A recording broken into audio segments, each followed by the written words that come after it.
Cancer screening tools in general are either tests or procedures that men and women can do at different ages and at different times that are designed to find either cancer or precursors to cancer at an early enough time where intervening actually makes a huge difference. I do think it's important to have awareness of your own body when it comes to overall health in general, and then specifically with cancer screening. I think it is so important to know family history, because that might make a difference for your health, for your screening, for anything that we might recommend for you. If we look at cancer screening in general across a woman's life, for most individuals, that process is going to start when they're in their 20s. So at the age of 21, that individual will actually start cervical cancer screening, and she'll do that about every 3 years at that point.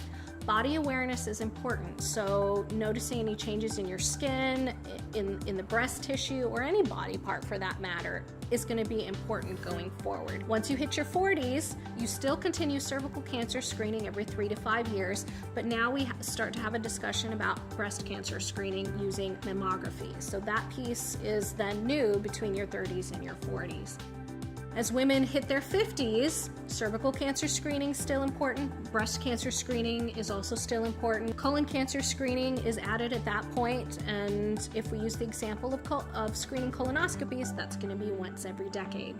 For women who have an extensive smoking history, once they reach their mid-50s, those patients may be candidates for lung cancer screening with a low-dose CT scan done through the lungs once a year. If we then fast forward to your 60s, we can actually take out some of that cervical cancer screening, because if they've been normal and there's not been any changes, you can actually stop doing that in your mid-60s, but you still continue breast cancer screening with mammography and breast exams.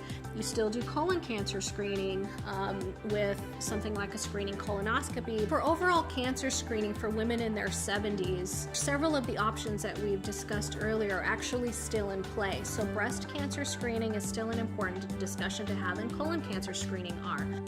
The whole premise behind doing cancer screening is to make a difference in that patient's life. If you can find it early enough before either anybody has symptoms or it's had a chance to spread, that treatment is much easier, much quicker, is much less painful, and they'll still have great quality of life once treatment is completed.